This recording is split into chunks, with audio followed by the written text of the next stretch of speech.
to you all, ladies and gentlemen, captains of industry, the telecommunications sector, as well as the regulators who are here. Allow me to recognize the Permanent Secretary in the Ministry of ICT and Cybersecurity, Engineer Dr. Sam Kundishora. Allow me to recognize all directors from the Ministry of ICT who are here. I want to recognize the Chairman of Potraz, together with other directors who are in the House. Mr. Ozes Futa, I've already mentioned his name.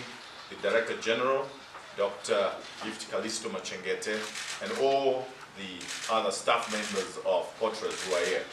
The CEOs of the networks that are in our country and representatives of the various operators that are in the country, I all want to recognize you. I want to pay particular special attention to members of the media that are here and who will help us project the announcement that we are going to make here today. Ladies and gentlemen, I think that it is now common cause that a lot of our consumers in the telecommunications sector have been raising a lot of concerns about the cost of doing business on the mobile phone or on the fixed line or on the internet. The concern has been that data prices are very high in Zimbabwe compared to other countries. But it's always very difficult to compare Zimbabwe with other countries because in the last 15 years, our economic circumstances have been very, very different from those other countries we try and compare ourselves with. But I think there are benchmarks that can be used to sort of determine whether we are within reason or out of reason. And those benchmarks are pretty much what is considered when the lyric survey is particularly done. There has been concern, obviously, that data prices are high. If you compare the fact that Zimbabwe is a landlocked country, so bandwidth comes through other routes which we have to pay for going through other people's territories. It is the same for Zambia. It is the same for Malawi. It is the same for DRC. But if you then compare the cost, it is very high. Zimbabwe's costs are very high, which makes it very difficult for doing business. The thrust of the new government, which is now commonly referred to as the new dispensation, is to make sure that we give business an opportunity to prosper.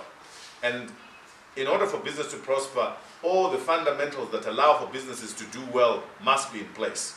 And there's no doubt that communication is one of those significant infrastructures that have to be affordable for business to do well.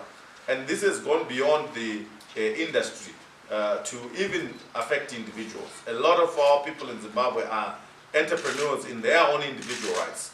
They trade, they sell their wares through WhatsApp groups, they sell their products through Facebook, they sell their products through Twitter and many other social media platforms. So the cost of doing business for them must be affordable.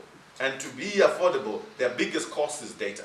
Their biggest cost is access to the internet. And we have to look at those things and do what is necessary as an industry, as government, as a regulator to make sure that we move our country forward. I'm very happy to announce today the results of the long-run incremental cost survey that was done, as the Chairman of Potraz said, in consultation with the entire industry. But before I do that, I just want to thank all of you for coming, the media, and just say that what we are about to do is very important because it is a step in the direction that His Excellency President E.D. Mnangagwa has been talking about, which is the fact that Zimbabwe is open for business. But being open for business is not good enough. We must be able to provide business the platform for which to prosper. And of course, we must provide infrastructure, but we must provide affordable infrastructure. Ladies and gentlemen, as the information revolution gathers more pace and momentum and strikes deeper roots, it is already redefining our understanding of the world. I'm sure that most of us in this room have come to realize that the ICT services, in particular the internet, is the anchor technology for the fourth industrial revolution. It is actually a general purpose technology, just like the steam engine and electricity. There's no doubting that the economy is going to be powered and driven by what happens in ICTs. However, I believe that the internet will surpass electricity and the steam engine as a general purpose technology because of its pervasive impact across the social strata, sectors of the economy and aspects of life in general. I've heard of predictions that by 2020, more people will have mobile phones than will have electricity or running water in their homes or villages. I suppose it's already happening in our country. If you go to our villages, more people have mobile phones, but they have no running water and they have no electricity. I've also heard that children born in 2017 may never drive a car and might direct robots in everyday tasks. This sounds like a dream, but we are moving in that direction. With widespread connectivity, the transformation is happening more quickly beyond our expectations and faster than in any of the previous industrial revolutions. It is exciting, but also a little intimidating. Ladies and gentlemen, I'm saying this not to scare you or excite you, but to make you see the importance of ICTs in our lives. What this means is that it is equally important for us to ensure that the sector is well developed and that innovation thrives. This can only happen if this sector is attractive to investment. But investment attractiveness is not the end of the story, as it only addresses the supply side and the push side of things. The supply push side of the equation deals with the universalization of ICT services and the provision of high quality services. There's also the demand pull aspects of the equation. The demand pull side covers issues to do with service affordability and the provision of high quality, relevant services that make life easier for all the people. Hence, the need to strike a fine balance between operators' viability, service affordability, and quality. This is the essence of my being here with you today.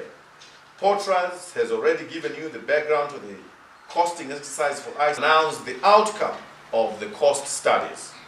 Accordingly, ladies and gentlemen, I'm happy to announce that with effect from the 1st of July 2018, the following shall be the applicable threshold charges for telecommunication services exclusive of all taxes. Number one, the out-of-bundle mobile data charges threshold shall be reduced from the current 12.5 cents per megabyte to 5 cents per megabyte. This applies to internet or data that is used outside of the WhatsApp, Facebook, Twitter bundles, among many other bundles. Number two, the USSD charges threshold shall be reduced from the current 12.5 cents per session to 5 cents per session. We expect that this to have a huge impact on the cost of transacting on mobile money. This is meant to address the high transaction costs of e-payments and increase financial inclusion. To ensure that this reduction benefits the transacting public, the authority has engaged the Reserve Bank of Zimbabwe, who will engage financial service providers so that the reduction is passed on to the transacting public.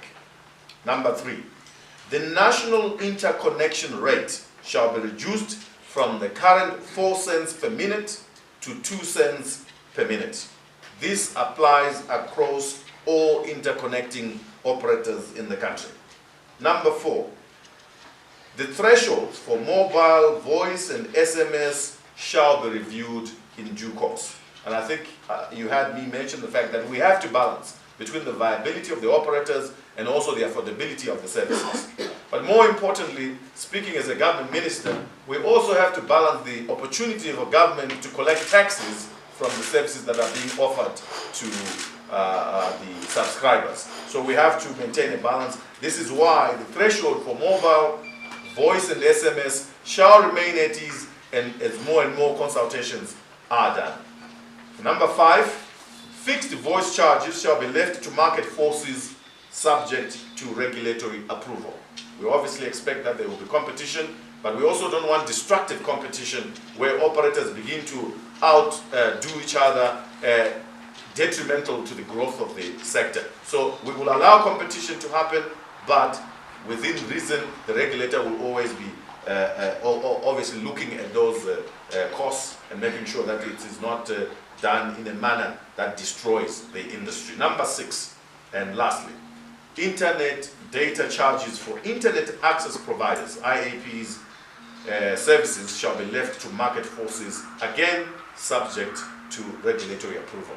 Distinguished ladies and gentlemen, members of the media, this is the entire announcement for the day. I'd like to thank you for coming as early as you have done, and I wish you all the best. And for those that will be voting, vote wisely.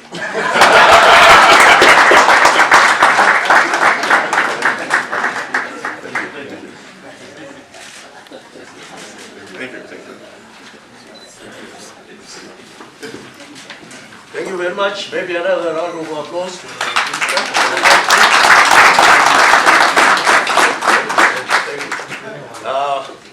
let me now call upon our permanent secretary just to say some closing remarks. Very short, as I said before. For these and other stories, visit our website www.263chat.com. Follow us on Twitter @263chat and like our Facebook page 263chat.